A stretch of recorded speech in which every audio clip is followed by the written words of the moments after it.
Uma boa tarde a todos, a paz do Senhor Jesus. Eu gostaria nessa tarde, de estar compartilhando sobre matrimônio, sobre casamento. Nós estivemos visitando alguns lares, algumas casas, e em verdade estão passando por momentos de conflitos, momentos difíceis nessa área do matrimônio. E analisando tudo isso, eu quero deixar uma palavra, para todos vocês que estão passando algum conflito na área matrimonial, na área do casamento. Nós sabemos que somos ricos em imperfeições, tanto da parte do homem quanto da mulher, somos ricos em imperfeições, sendo que é bom sempre recordar que os problemas não podem ser deixados para trás. Nós temos que consertar, ver aonde está o problema, a raiz do problema e solucionar, Nós temos que enfrentá-lo. Muitas vezes a gente vai deixando para lá, e o rei Salomão sempre nos advertia, no livro de Provérbios 18, no verso 19. Há contendas que são como tranca de uma torre de habitação. Então, a nossa vida se torna trancada, a nossa mente se torna trancada, se torna um muro, e fica difícil para depois a gente derrubar esse muro, essa barreira. Então, é muito importante nós analisar como está o nosso matrimônio, assim como o nosso corpo funciona, os órgãos vitais, o coração, o sangue no nosso organismo, os órgãos vitais, pulmões, rins. Nós temos que estar sempre vendo, fazendo exames, check-up, constante para ver se está em bom andamento. Assim também o nosso matrimônio, ele tem que estar em perfeita análise, Vejamos, por exemplo, a comunicação, como é que está, Eu vejo como o diálogo, o sangue corre na veia. Se não tiver diálogo, meu Deus, o negócio para, Tem que ter diálogo, tem que ter um amor, tem que ter o respeito, Que é como o coração, é como os pulmões, Então nós temos que ter cuidado quanto a isso. Nós criamos, eu creio, por exemplo, que o maior vínculo que nós podemos ter na terra, no matrimônio, é cuidar dessas áreas vitais para a gente ter um matrimônio feliz, um matrimônio edificado.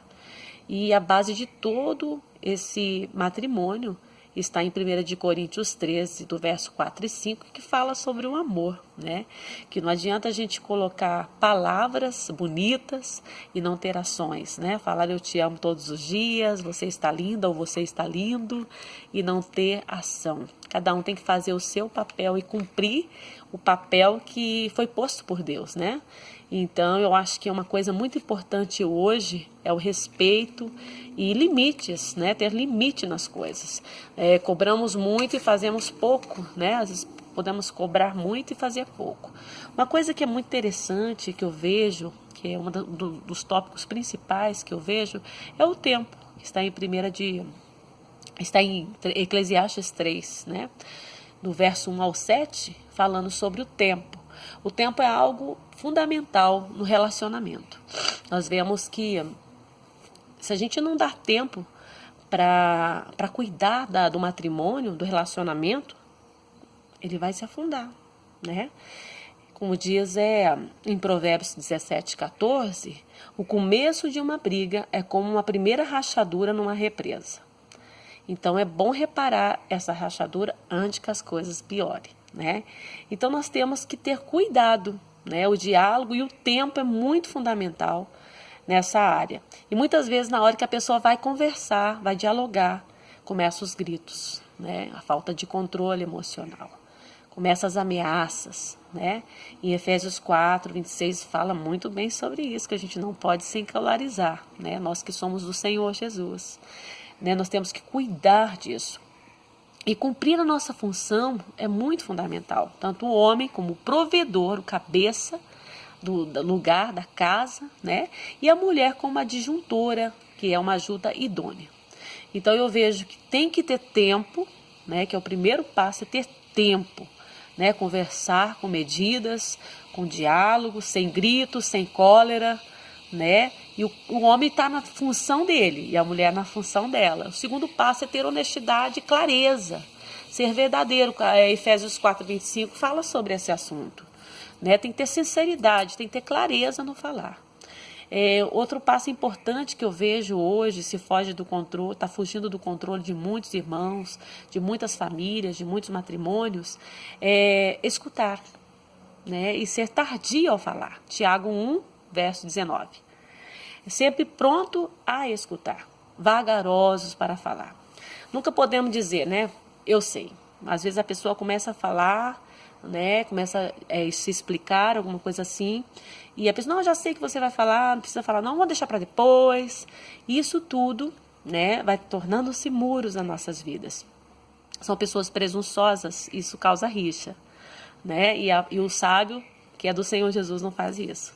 Então, nunca devemos interromper quando um homem está falando, o nosso esposo está falando, a nossa esposa está falando. Não podemos interromper. Escutar primeiro.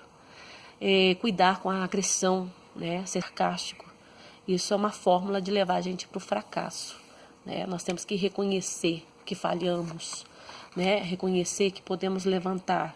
Temos que ser humildes quanto a isso. E para uma boa relação é preciso respeito, sabemos disso.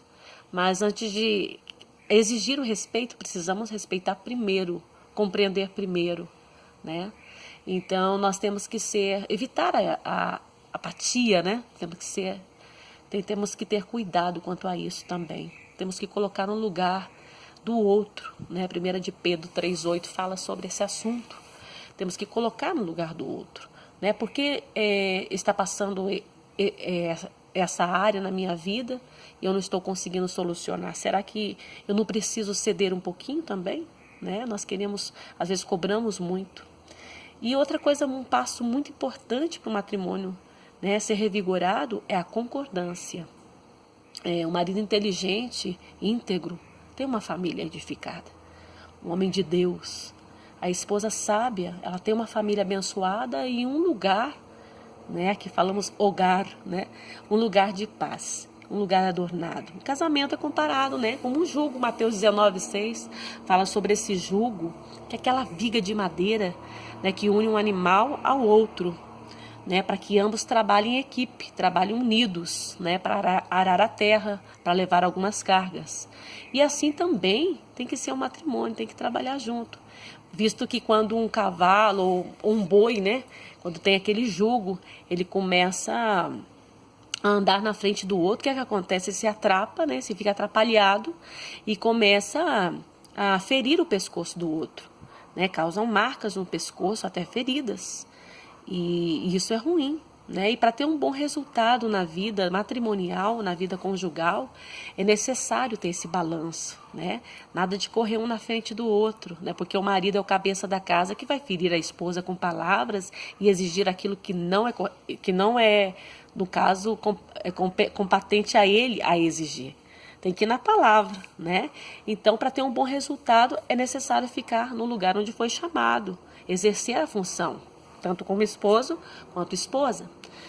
Então, você pode refletir nessa manhã ou nessa tarde, não sei, se você quer o seu casamento, um lugar de prazer, um lugar feliz, um lugar de paz, ou se você quer viver uma vida amargada, ressentida, ocultando os problemas, você quem sabe. Porque Jesus, ele já deu para nós a orientação correta, que está na palavra de Deus, na Bíblia Sagrada. E a palavra nos ensina como fazer, né? E agora nós temos que atuar, pôr por obra, fazer a nossa parte. Então, se você quer fazer a diferença no seu matrimônio e ter um matrimônio feliz, cumpra a palavra de Deus, né? Escuta essa mensagem, ponha para refletir, vê aonde você errou, né? E comece de novo, porque tem tempo para isso. Que Deus abençoe você, abençoe a sua vida familiar, né? O seu matrimônio, o seu casamento, para a glória de Jesus. Essa é a palavra que eu deixo para vocês nessa tarde. Que vocês tenham uma tarde de bênção, uma tarde de vitória. E venha pensar, porque às vezes nós colocamos a culpa no outro. E pode ser que essa culpa seja nossa mesmo. Evite o pecado, né? Alerce dele. Fala para a gente, né? Tudo que é pecado, tudo que é ruim, nós temos que deixar. E o Espírito Santo vai fazer morada em nós. Nós vamos ter a orientação correta dele, para tomarmos a direção certa em todas as áreas das nossas vidas. Que Deus abençoe vocês. Um grande abraço a todos.